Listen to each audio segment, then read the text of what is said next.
Japan has ideas so genius they solve problems most countries don't even realize they have. Like the kind of systems that work so perfectly you can't imagine life without them. Garbage trucks that play melodies so you never miss collection. Refrigerated lockers where deliveries stay fresh until you pick them up. And blue streetlights that scientifically reduce crime rates. Japan doesn't just build infrastructure, it builds solutions that make daily life safer, easier, and more efficient in ways that feel obvious once you see them working. Today, we're counting down 14 genius Japanese ideas every country needs. Watch until the end because number 14, toilets with built-in sinks that reuse water, shows how Japan turns every flush into an opportunity to save resources without sacrificing convenience. Number 1, musical garbage trucks that announce collection. Japanese garbage trucks play distinctive melodies as they drive through neighborhoods, and it's brilliant because you always know when trash collection is happening without checking schedules. Each truck plays a recognizable tune, often cheerful classical pieces or children's songs. You hear the music approaching from blocks away, giving you time to rush out with bags if you forgot. It's audio notification built into the service itself. The melodies are loud enough to hear inside homes, but not obnoxiously jarring. They're actually pleasant, turning trash collection from invisible municipal service into something you're aware of and can respond to in real time. It eliminates the frustration of missing collection because you forgot the day or weren't watching the clock. The trucks announce themselves automatically. You hear it, you grab your trash, you catch them before they pass. Simple. It also creates neighborhood rhythm. Everyone recognizes the garbage truck song. Kids know it means trash day. The audio becomes part of the community's daily soundtrack, functional yet oddly charming. Number 2. Refrigerated package lockers for deliveries. Japan has refrigerated delivery lockers where couriers leave perishable items and groceries, allowing 24/7 pickup without food spoiling or requiring someone home during delivery windows. These aren't just regular package lockers, they have temperature-controlled sections, some refrigerated, some frozen, maintaining proper storage conditions for hours or even days. You order groceries online, they're delivered to the locker nearest you, and you pick them up whenever convenient with a code sent to your phone. It solves the massive problem of perishable delivery timing. You don't need to be home at specific hours. You don't worry about milk sitting outside in summer heat. The locker keeps everything fresh until you're ready to collect it. They're placed at train stations, apartment complexes, and convenience stores. You stop on your commute home, grab your groceries from the locker, and continue. No rescheduling deliveries, no missed packages, no spoiled food. It's infrastructure that acknowledges modern life doesn't revolve around being home during business hours. Japan made delivery timing flexible by adding refrigeration to pickup points. Number 3, fruit vending machines with fresh produce. Japan has vending machines selling fresh fruit, bananas, apples, oranges, even pre-cut fruit cups, providing healthy snacks 24/7 in areas where convenience stores might not be immediately accessible. The machines are refrigerated to keep fruit fresh. Bananas are sold individually or in bunches. Apples are packaged safely. Some machines offer fruit salads in sealed containers. Everything is priced reasonably and restocked regularly to ensure freshness. They're common at train stations, business districts, and residential areas where people might want quick, healthy options without entering stores. Late-night workers, early morning commuters, or anyone craving fruit instead of chips can access it instantly. It encourages healthier eating by making fruit as convenient as junk food. You're not choosing between an apple and chips because the apple requires a grocery trip. Both are equally accessible from machines. Most countries have vending machines full of sugar and salt. Japan added fruit to the options, treating produce as something worth vending. It's a small change that makes healthy choices effortless rather than requiring planning. If you're enjoying this so far, go ahead and tap like. It tells YouTube you want more of Japan's clever everyday innovations. And if you love discovering things you didn't even know existed, hit subscribe so you don't miss the rest of this list. Trust me, the next ones are even smarter. Number 4, 24-hour manga cafes with private booths. Japan has manga cafes where you can read unlimited comics, use internet, get free drinks, and even sleep overnight in private booths, all for an affordable hourly or flat rate fee. These aren't just reading rooms. They're multi-purpose spaces with reclining chairs or sleeping pods, computer stations, unlimited beverage bars, manga and magazine libraries with thousands of titles, and sometimes showers. You pay by the hour or choose overnight packages that cost less than hotels. They serve multiple needs. Travelers on tight budgets sleep there instead of hotels. People who missed last trains crash for a few hours. Students study in quiet spaces away from crowded homes. Salarymen unwind after work without going home. The booths are private, curtained, or doored, giving you personal space even in shared facilities. You're not sleeping in public, you're in your own temporary room. The atmosphere is quiet and respectful despite dozens of people present. It's affordable refuge that adapts to whatever you need. reading, working, resting, or just hiding from the world for a few hours in your own space. Number 5. Dedicated women-only train cars. Japanese trains have women-only cars during rush hours, providing safe spaces free from harassment and overcrowding contact in packed commuter conditions. These cars are clearly marked with pink signs and stickers. During morning and evening rush periods, typically 7 to 9 a.m. and 5 to 7 p.m., they're exclusively for women, children, and disabled passengers. Outside those hours, they're open to everyone. They exist because groping and harassment in crowded trains is a real problem.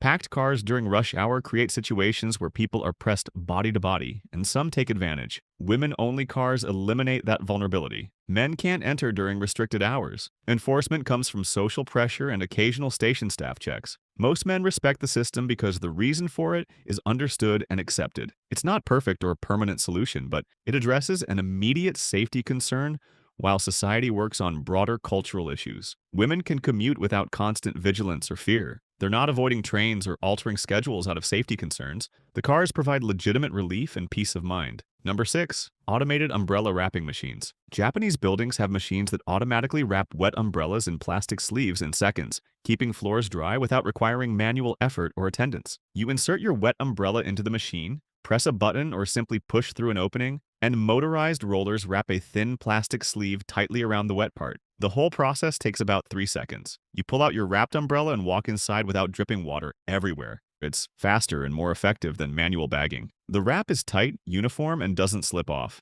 Your hands stay dry, the floors stay dry. There's no fumbling with bags or tying anything. Some machines are fully automatic with sensors. Others are mechanical, where you manually push through. Either way, they're simple, reliable, and solve the wet umbrella problem perfectly. They're installed at department stores, office buildings, train stations, anywhere foot traffic and rain intersect. It's such obvious infrastructure that you wonder why every rainy climate country doesn't have them standard. Number 7. Futon beds that maximize space. Japanese homes use futons, thin mattresses rolled up and stored in closets during the day, transforming bedrooms into multi-purpose living spaces that maximize limited square footage. You sleep on a futon laid directly on tatami floors. In the morning, you fold it, store it in the closet, and suddenly your bedroom becomes an office, playroom, or general living area. One room serves multiple functions throughout the day. It works brilliantly in small apartments where dedicating entire rooms exclusively to sleeping feels wasteful. The same space accommodates sleeping, working, exercising, and relaxing, just by changing what's on the floor. Futons are surprisingly comfortable when quality is good. They're firm, supportive, and traditional Japanese ones are crafted carefully. Modern versions use memory foam or advanced materials. They're not just cheap thin mats. The practice teaches spatial efficiency. You don't need separate rooms for every function. One flexible space adapts to your needs hourly. It's minimalism that increases usability rather than decreasing it, making small homes feel much larger than their measurements suggest. Number 8. School lunch as educational curriculum. Japanese schools treat lunch as part of education, with students eating together in classrooms, serving each other, and learning about nutrition, food origins, and social cooperation through daily meals. Lunch isn't break time, it's structured learning. Students wear aprons and serve classmates, family style from shared containers. They clean up together afterward. Teachers eat with students, making it communal experience rather than cafeteria chaos. The meals are chef-prepared, nutritionally balanced, and often feature local ingredients with lessons about where food comes from.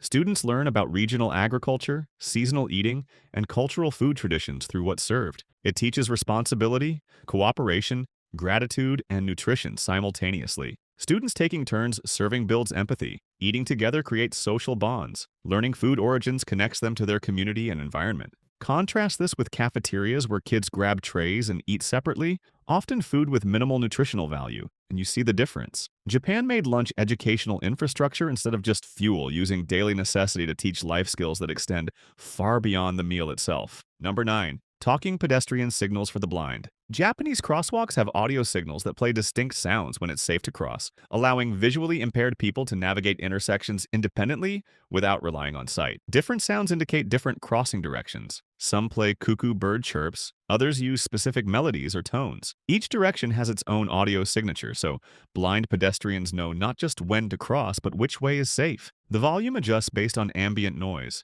louder during rush hour, quieter at night so it doesn't disturb residents. The speakers are positioned precisely at crossing points to guide people toward the correct path. Many signals also announce remaining time verbally. The light is green, 20 seconds remaining. It gives blind pedestrians the same information sighted people get from countdown timers. It's integrated so thoroughly that most sighted people barely notice it. But for blind residents and visitors, it transforms city navigation from dependent assistance requiring challenge into independent confidence. Japan made accessibility standard infrastructure decades ago, treating it as non-negotiable baseline rather than special accommodation. Number 10. Revolving sushi price, tracking by plate color. Conveyor belt sushi restaurants use color-coded plates, where each color represents a different price point, making billing automatic, transparent, and dispute-free at the end of your meal. You sit at the conveyor belt, grab whatever plates you want as they pass. Green plates might be 100 yen, red 200 yen, gold 500 yen. The colors are clearly marked with prices displayed prominently. When you're done, staff counts your stacked plates by color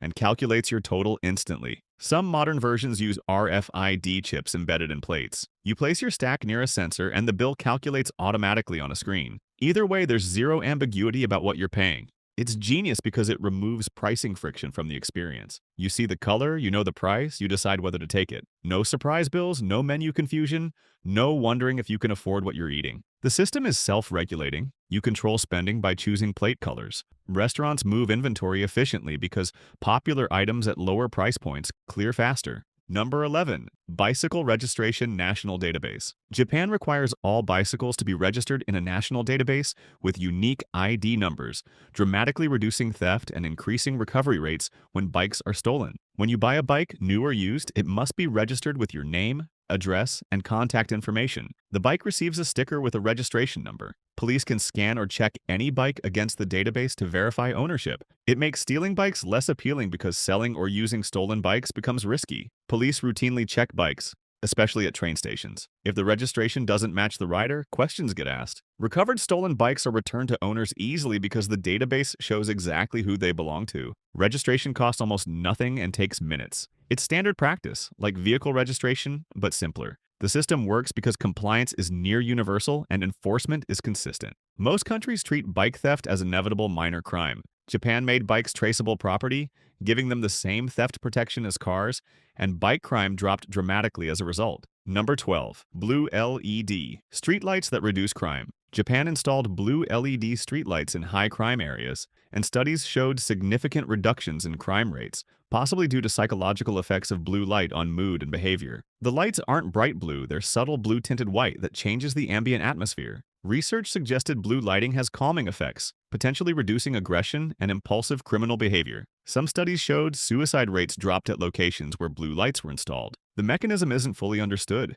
It might be psychological association of blue with authority and surveillance. It might alter brain chemistry affecting mood. Or it could simply be that unusual lighting makes areas feel monitored and less anonymous. Regardless of why, multiple Japanese cities reported measurable crime decreases after installing blue lights in problem areas. Vandalism declined. Street disputes reduced. Some train stations with high suicide rates saw incidents drop after adding blue platform lighting. It's remarkably low-cost intervention. Swap out bulbs, potentially reduce crime. Not a complete solution, but as supplementary measure in comprehensive crime prevention strategy, blue lighting shows promise that more countries should investigate seriously. Number 13. Rice vending machines for fresh grains. Japan has vending machines that sell freshly milled rice in rural areas, allowing customers to buy precisely the amount they need without pre-packaging or store intermediaries. These aren't pre-bagged rice machines.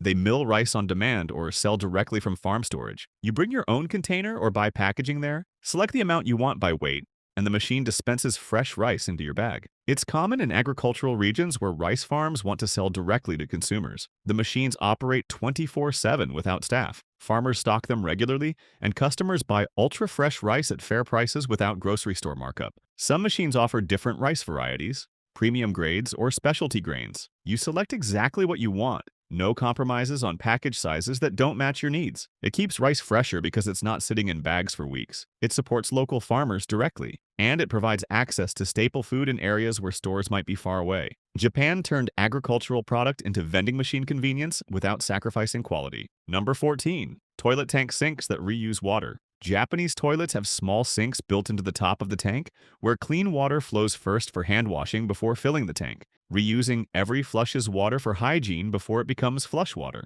After flushing, clean water comes through the sink faucet. You wash your hands with it, and that gray water drains into the tank below, becoming the next flush. Nothing is wasted. The water serves two purposes: hand washing and flushing. It's passive water conservation requiring zero behavior change. You wash hands naturally and conservation happens automatically. Over time, the savings add up significantly without any conscious effort or lifestyle adjustment. The sink is small but functional, often with soap dispensers nearby. It's not replacing full bathroom sinks, but handling the immediate post-toilet hand washing that everyone does anyway. It works because Japanese toilets are already in separate rooms from baths and sinks, making hand washing at the toilet itself logical. The design is simple, elegant, and makes water reuse feel natural rather than sacrificial. Japan turned toilets into closed-loop systems that conserve resources invisibly. If you want to see more amazing things Japan is doing better than the rest of the world, then like and subscribe. And make sure to watch the video on your end screen. It's packed with even more crazy things.